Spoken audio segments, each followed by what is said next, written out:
Agar doa dikabulkan Allah, maka harus memenuhi adab berdoa yang harus dilakukan. A'udzu billahi minasyaitonir rajim. Bismillahirrahmanirrahim. Assalamualaikum warahmatullahi wabarakatuh. Alhamdulillahi rabbil alamin. Asyhadu an la ilaha illallah wa asyhadu anna Muhammadar Rasulullah. Allahumma shalli ala sayyidina Muhammadin wa ala alihi wa ashabihi ajma'in. La hawla wa la quwwata illa billahil aliyyil azim. Alhamdulillah, di dalam kesempatan video kali ini di channel Sholawat dan Doa ini, saya Cak Luk akan menuturkan sejumlah keterangan atau penjelasan yang saya beri judul agar doa dikabulkan Allah, atau adab berdoa yang harus dilakukan.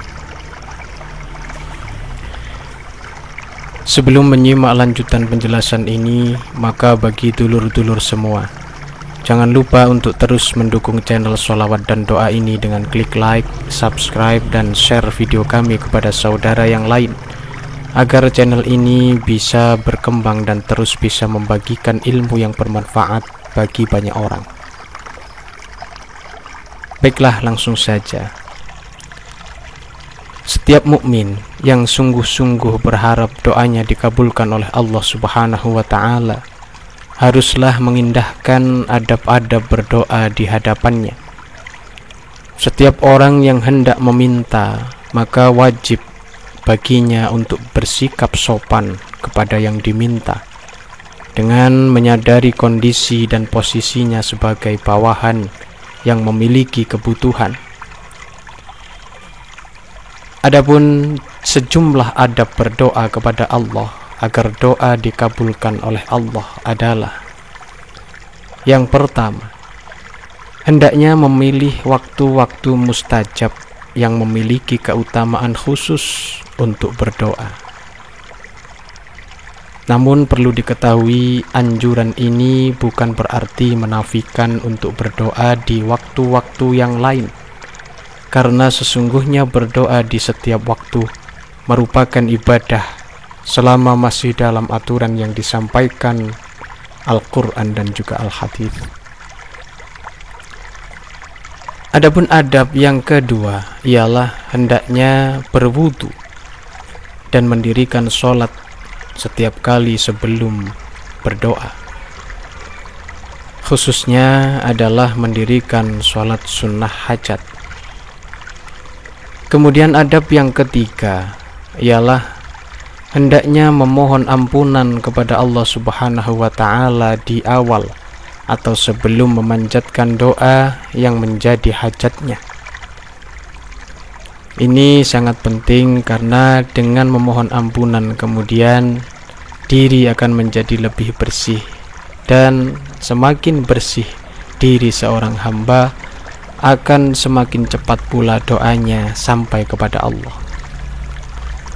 Kemudian yang keempat, menghadap ke arah kiblat ketika berdoa. Ini termasuk juga bagian dari adab yang penting di dalam berdoa kepada Allah.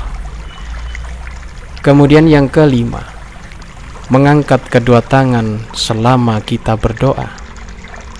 Mengangkat kedua tangan ini menunjukkan bahwa kita memohon kepada Allah Zat yang maha luhur, maha tinggi, maha mulia. Kemudian yang keenam, hendaknya memulai doa dengan melantunkan pujian kepada Allah Subhanahu wa Ta'ala dan bersolawat atas baginda Nabi Muhammad sallallahu alaihi wasallam, sebagaimana ulama atau para kiai kita memberikan contoh di dalam berdoa yang pada umumnya adalah Alhamdulillahi rabbil alamin hamdan yuwafi ni'amahu wa yukafi'u mazidah. Ya Rabbana lakal hamdu kama yanbaghi li jalali wajhika wa 'azimi sultanik. Allahumma shalli ala sayyidina Muhammadin wa ala alihi wa ashabihi ajma'in. La haula wa la quwwata illa billahil aliyyil azim. Kemudian Allahumma ighfir lana, dan seterusnya. Itu selalu menjadi awal permulaan doa dan itu penting. sebagai adab di dalam berdoa agar doa dikabulkan oleh Allah. Kemudian yang ketujuh, berbaik sangka kepada Allah Subhanahu wa ta'ala. Di dalam hati kita tanamkan baik sangka kepada Allah karena Allah maha baik. Dan juga sungguh-sungguh berharap untuk dikabulkan. Bahkan harus yakin pasti dikabulkan oleh Allah. Dan penting juga untuk dipahami bahwa wujud ijabah atau keterkabulan doa tidak selamanya harus dalam bentuk yang sama persis dengan apa yang kita harapkan dalam doa-doa kita. Ada kalanya Allah Subhanahu wa ta'ala mengabulkan doa hambanya dalam bentuk yang berbeda dengan permintaan hambanya itu. Sebab Allah zat yang maha pengasih lagi maha mengetahui apa yang terbaik bagi hamba yang dikasihinya. Allah Subhanahu wa ta'ala telah berjanji mengabulkan doa hamba-hambanya, namun terkadang Allah mengabulkan doa dengan mengalihkannya kepada yang lebih baik. Hal yang lebih baik itu bisa dalam bentuk dijauhkan dari keburukan, dijadikan simpanan pahala di akhirat, atau bisa juga menjadi pelebur dosa-dosa si hamba yang berdoa. Ini sebagaimana sabda baginda Rasulullah Muhammad sallallahu alaihi wasallam, "Ma 'alal ardi muslimun yad'u Allah ta'ala bi da'watin illa atahu Allahu iyyaha aw sarafa anhu minas su'i mithlaha ma lam yad'u bi ithmin aw qati'ati rahimin." Faqala ar-rajulu minal qaum, "Idzan nukthir." Qala Allahu akthar.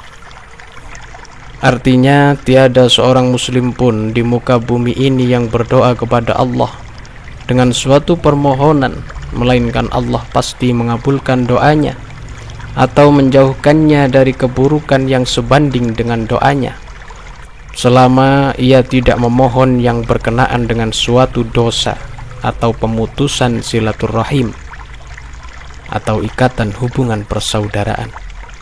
Kemudian ada yang berkata, kalau begitu kita perbanyak doa saja.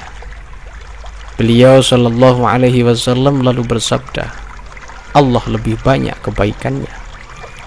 Hadis riwayat Tirmidzi di dalam sunannya.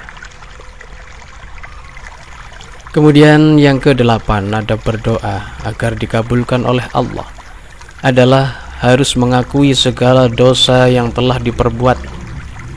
Ada pertaubatan sehingga menyadari kehinaan diri di hadapan Allah dan hanya mengandalkan rahmat-Nya. Yang ke-9, merendahkan suara dengan penuh khidmat, disertakan juga melantunkan doa yang bersifat untuk kebaikan umum bagi umat muslim dan bukan hanya doa yang untuk diri sendiri saja. Jadi selain kita dalam berdoa memanjatkan, memohon apa-apa yang menjadi hajat pribadi kita, tak lupa juga kita sertakan memohonkan ampunan, kasih sayang atau rahmat untuk diri kita dan juga seluruh umat muslim. Makanya Allahumma ghafir li ummati Muhammad, Allahumma arham ummata Muhammad, dan seterusnya. Seperti itu dicontohkan oleh para ulama kita. Kemudian yang ke-10, ada berdoa yang ke-10 agar doa dikabulkan oleh Allah adalah bersolawat dan bertahmid serta mengucapkan amin sebagai penutup doa.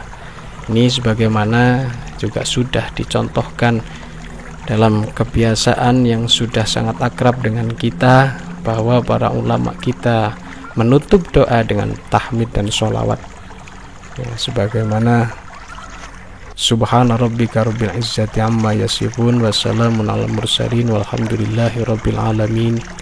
Sebelumnya juga ada wa sallallahu ala sayyidina Muhammad wa ala alihi wa sahbihi wa baraka wa sallam walhamdulillahi rabbil alamin. Begitu. Kadang juga ditutup dengan bisirril Fatihah. Demikianlah sejumlah adab dalam berdoa kepada Allah agar doa kita dikabulkan Allah. Semoga ini bermanfaat bagi kita semua. Amin. Alhamdulillah.